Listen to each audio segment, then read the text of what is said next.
Hello, everyone, and welcome to another episode of EOXS's Stories on Steel. This is a steel industry podcast featuring the big names of the business and the advice/stories they've accrued over their years as insiders. Steel has been a vital component of American life for well over a century, and the men and women who've helped it flourish are a diverse group of innovators full of interesting tales. We hope to share some of said tales here with you today. Thanks again to EOXS for providing this platform. In addition to this show, they are bringing businesses online by providing a standardized digital workspace for all your steel-related needs. Today, we are happy to welcome the Director of Business of Industry Safety Leaders Evergaurd, Mr. Paul Thurber. Paul, thank you so much for joining us here today. How are you doing? I'm doing well, Kevin. Thanks for having me. All right. Well, I just gotta right off the bat. You've got a very eclectic scene going behind you. The American flag, a lot of books. Um, what is your office situation looking like? Are you coming to us from home, like still in quarantine, or are you actually back at the office? No, I'm actually working from home these days. Of course, the quarantine taught us all that we could do so much more. And I particularly have a role now that enables me to work from home. And you've been at home for primarily how many months now? Probably about 4 months officially. That's the time that I've been with Evergaurd. Yeah, you joined fairly recently, if my research wasn't mistaken. What led to you eventually joining the team? Well, I tell you, had I known this technology was out there and in the wakes of coming around, I probably would have joined a little sooner. But I had been working in big steel for a lot of years, and had always been a dream of mine to find that next level safety thing, and Evergaurd is definitely it. Is definitely a leader in that from everything that I've garnered from my brief research on you and the company, and we can't wait to get more into that because I think that safety has been a criminally under discussed topic on the short lifespan of this podcast. So I can't wait to get into that. But I'd love to talk a little bit more about your time in Big Steel. How did you enter the industry? Well, I'll tell you, it actually back in the early 80s, my father was a foundryman, and we moved from Michigan down to Alabama to open up a ductile iron foundry in central Alabama. And I moved down with him and had an interest, took a job right out of high school working in the quality department of that foundry, and started learning more and more about steel. Of course, I left the foundry and went over to a steel mill where we were manufacturing railroad car wheels. Stayed there for a good bit. Left for a while to go into automotive, and then returned back into the steel business probably about 16 years ago. That is a very storied history of steel. And you said you moved to Alabama at a young age. I have very strong opinions on collegiate football, and given where you're from, I'm not going to broach those because I like you and I don't want to get into an argument. We could do that off the air. But you talked, I like that you talked primarily about your time actually working in steel. But during that time, did you pursue any kind of secondary education degree to supplement what you knew? I did. Now, right out of high school, I became a paramedic, Oh, and wow. as I was working in the ductile iron uh, plant, I we also got pregnant with our first child, and so I wanted to learn how to do CPR and first aid, and so I became interested in that, and I followed a first aid class up with an EMT basic class, and then an intermediate class, and then a paramedic class. And that's what got me interested in safety. I mean, I can't think of a better way to instill that kind of importance on safety than, working as a paramedic. How many years did you continue to do that? Still do to this day. It's been 33 Really? years. My license Wow. I received my license in 1991. Well, as someone who's been fortunate to only have one ambulance ride in my entire life, I want to take a moment to say thank you. You've probably touched the lives of so many by this point, and everyone's really grateful for you and everything that you do. Man, that's impressive. Sorry, sometimes people on this show just say impressive things that they've done, and I gotta wonder, like, all the things I complain about in my day to day. So let's talk a little bit about safety then in the steel industry. Now, it's a very well established that you're working with sedentary but at times volatile materials, a lot of heat. Um, how did you become acquainted with the safety standards of the steel industry? And when did you choose to make that a focus of yours? Right. I don't think I answered your previous question quite fully. We got off on Oh, talking about. sorry. Yeah, continue. Well, that's okay because it's a great follow up. And so I was a medic for a lot of years, and then I decided that I wanted to be a safety director because I wanted to stop some of the injuries from happening instead of treating them after they did happen. And so I started studying safety, and of course, I did it in addition to, at this time, 3 children, which later led to a fourth. So it took me about 16 years to actually get my undergraduate degree in occupational health and safety. But all along the way, I have either attended or taught OSHA regulations, safety procedures. I've helped write them for other organizations in my area, and so it's just been a plethora of different ways in which I've been educated and trained through the years. Now, I don't want to linger too much on the background, but I think that today's topic warrants the question. As someone who had a family deeply involved in the steel industry, you yourself took an active participation in it from an early age. Were workplace injuries something that you found to be common during that time? I did entirely too common and accepted at that time. Okay, so what did at during the time of your childhood when your dad was working in the steel industry, what were the safety standards like exactly? Well, I mean, there's always been the rule, whether it be written or implied, that hey, don't get hurt today. But there certainly wasn't the level of rules and understanding of those rules and expectations that there are today. There were posters on the wall, and there was training when you were a new hire.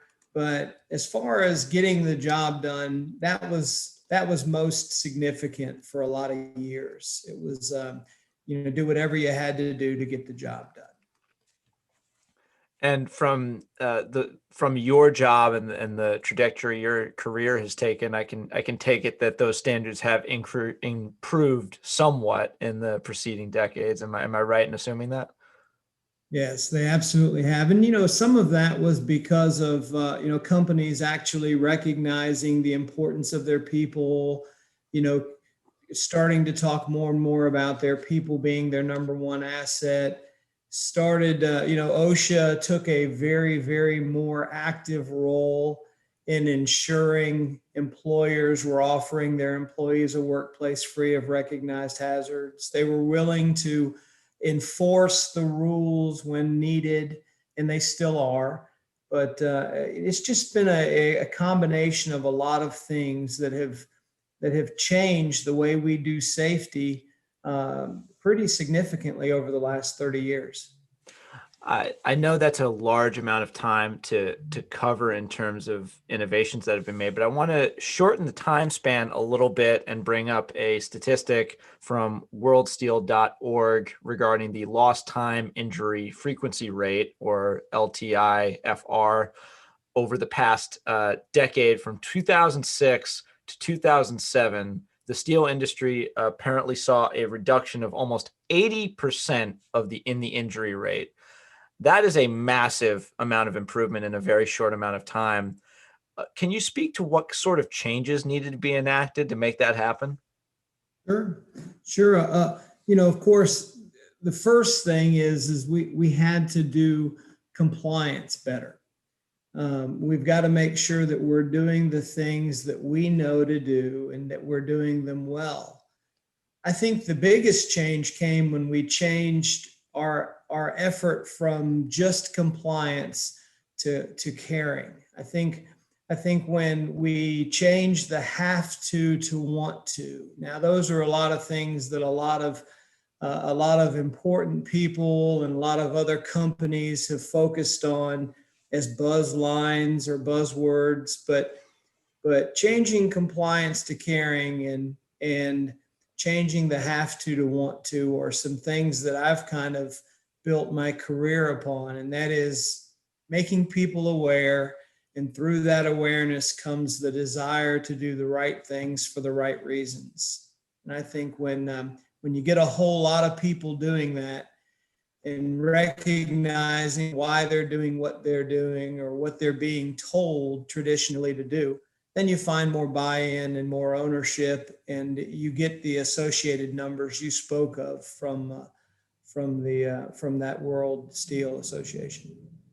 I mean, I think as someone where it's also a family business, you have a personal investment of having seen family members, your father, involved in this industry. Was there an added motivation from that in order to make this a safer industry for everybody, your familial connection? Yeah, absolutely is. I mean, I can remember my dad telling stories about how people were burned in how people were burned at work, and how they were, people had amputations, and even things as what seems to be as simple as musculoskeletal injuries, sprains and strains. The reality is what those people weren't as strong or weren't as whole as they were when they went to work that day. And it's always been a dream of mine to have a large impact on people and people's families. And so I can do that through being a safety director.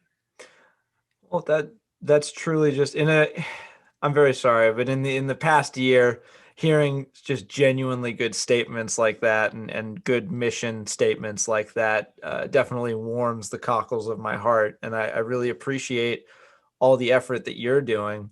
But you talked about having a big impact, having a desire to have a big impact on this industry.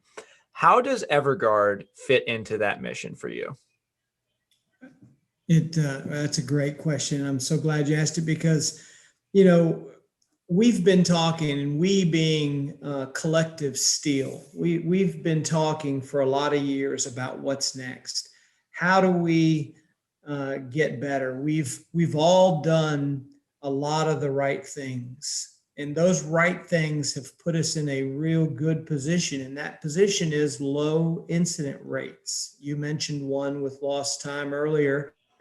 But if you took a look across the line, you would find that most of the incident rates have either decreased for the most part or plateaued.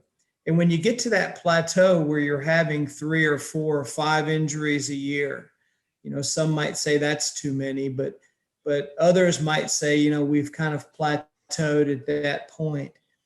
We need something different, something new. And that's where technology and solutions like Evergaurd come into play, because they're able to take what I'd like to refer to as artificially intelligent algorithms. They take a look at what we do in a normal day, and then as we do those same activities the next day, they can identify changes in those activities. Those changes, if they're caught in time, could actually alert the team member themselves that they're tired, or that they're rushing, or that they perhaps might be fatigued.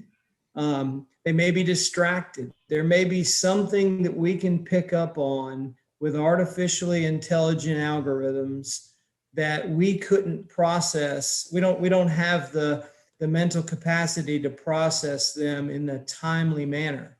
So what I'm thinking is this next level, the way we get past that plateau is that we use technology to help identify errors before they create incidents and subsequent injuries. I really believe that's where we're heading with this type technology. I think that predictive solutions like that are very sound. They make a lot of sense. But I also know from experience that any industry as entrenched as the steel industry is hesitant to make a lot of big changes like that. I mean, I've talked to a number of people who still get regular use of their fax machines. So I know that you might be having a bit of an uphill battle. Have you had an uphill battle in terms of getting people to sign on and see the need for this? Um, not in my short time. I haven't, because I was the type safety director, and I have a network of safety directors in great companies that would welcome this type technology.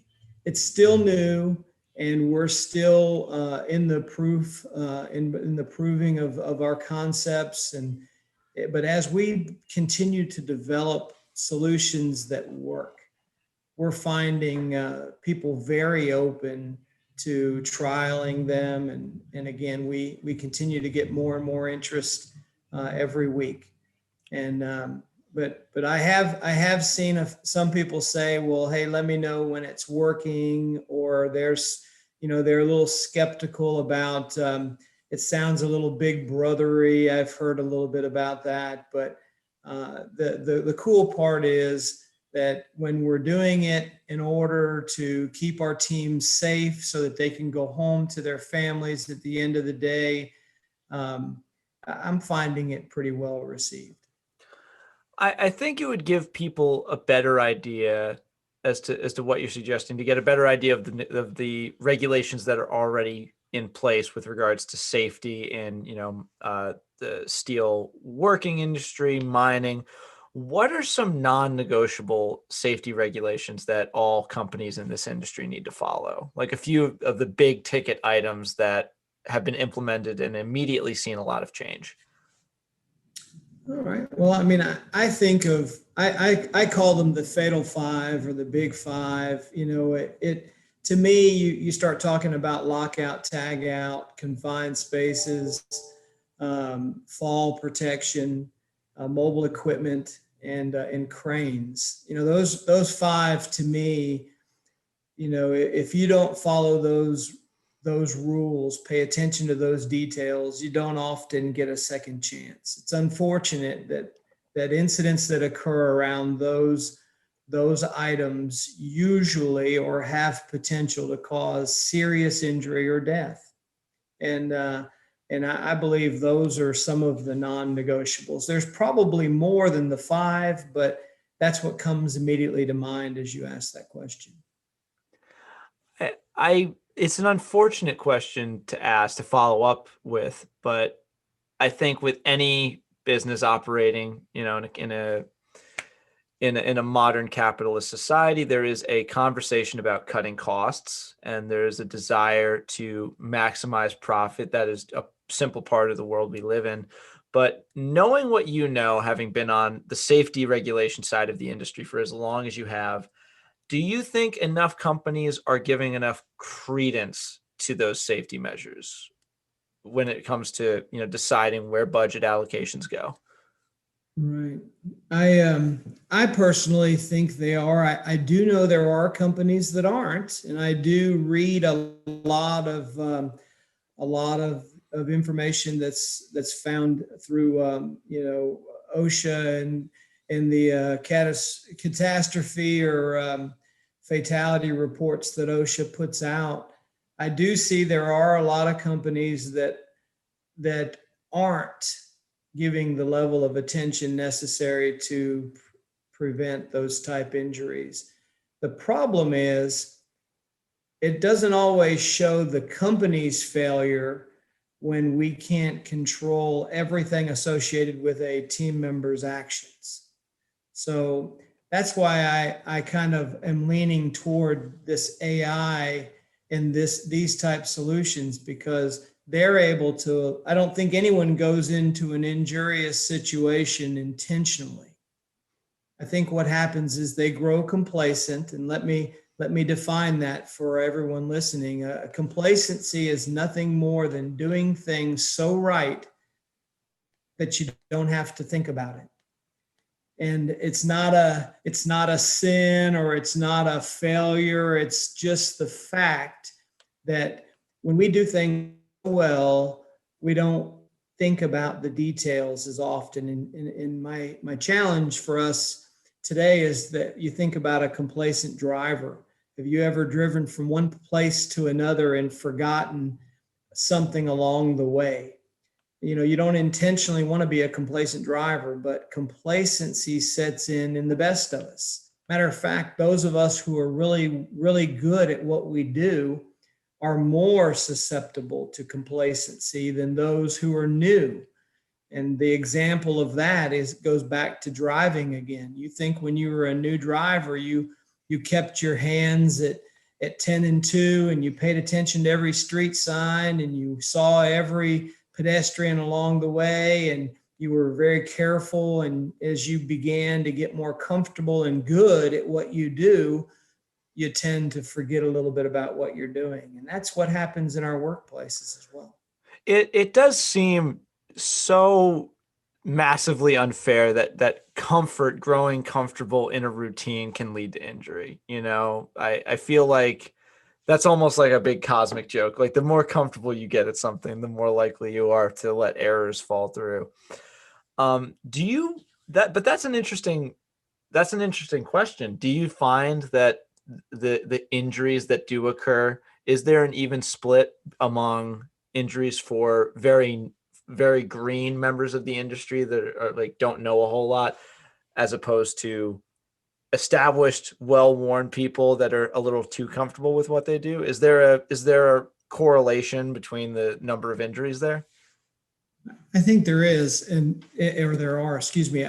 As a matter of fact, there's a lot of great associations out there, National Safety Council for one, the Bureau of Labor Statistics for another, that take a look at the numbers, and they try to crunch them by various demographics. And historically, we've always seen that 0 to 12 months, that new team member, in one of the higher brackets for risk of injury.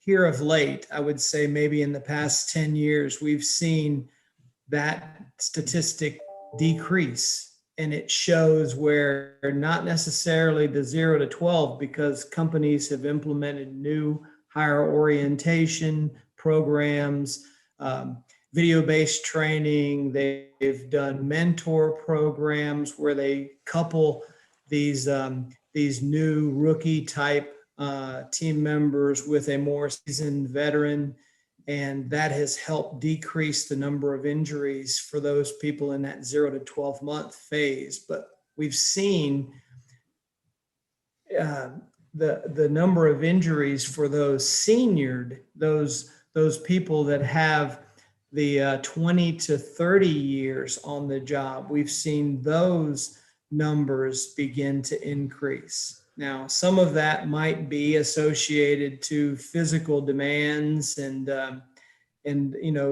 natural degeneration of our bodies, but some might also be from complacency.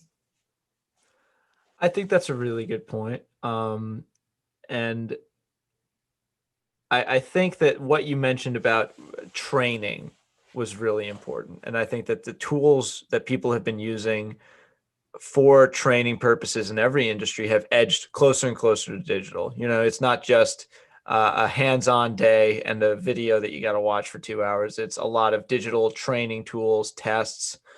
Has the number of digital tools with regards to training increased in the steel industry? Have companies been using more online mediums in order to get information out there?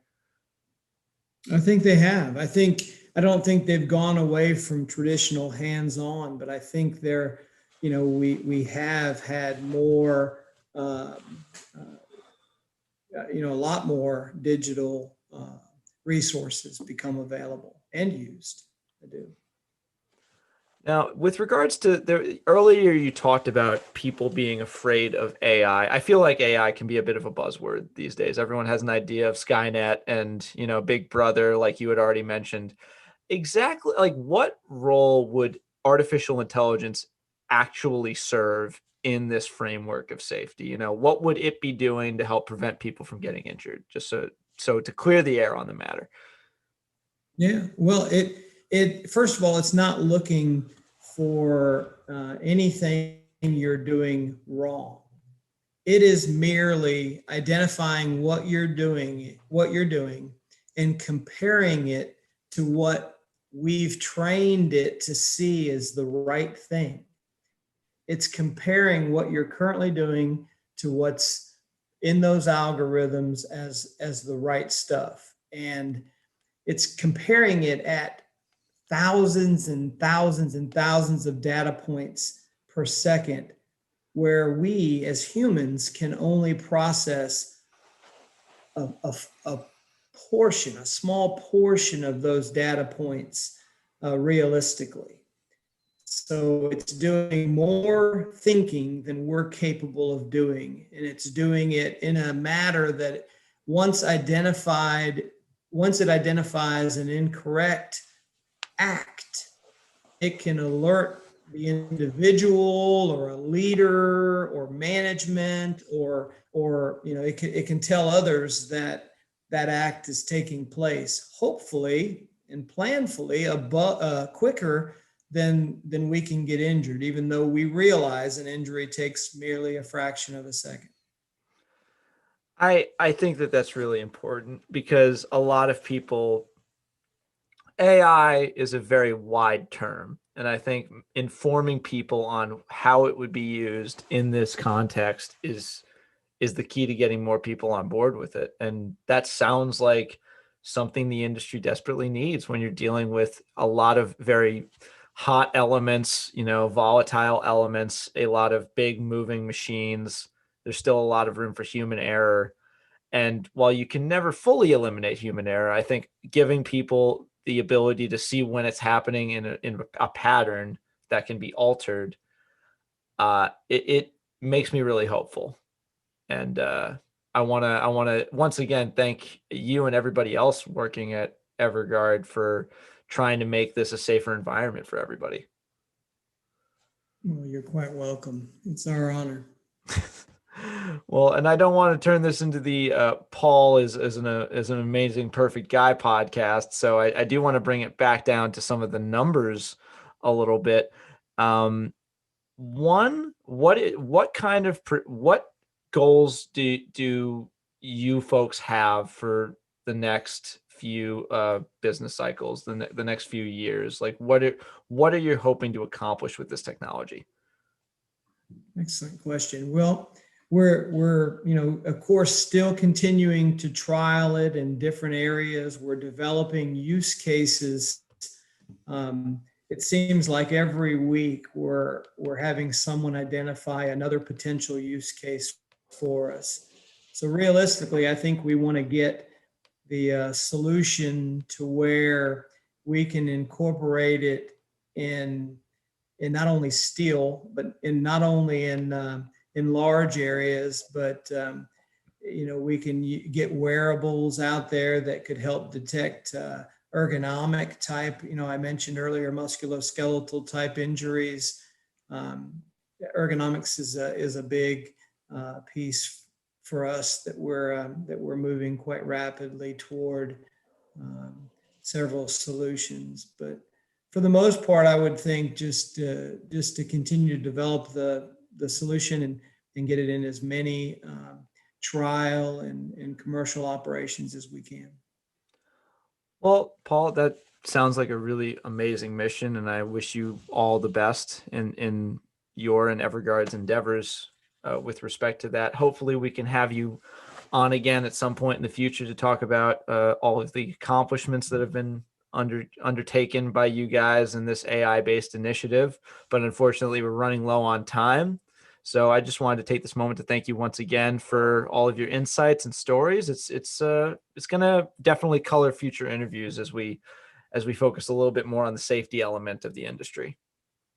Excellent. Well, thank you for your time, Kevin. Appreciate all the questions. All right. Well, again, this has been another episode of the EOXS podcast, Stories on Steel. Paul, thank you once again for all of your time. It is greatly appreciated. And remember, whether galvanized or hot rolled, EOXS will provide a marketplace to take any steel business to the online sector.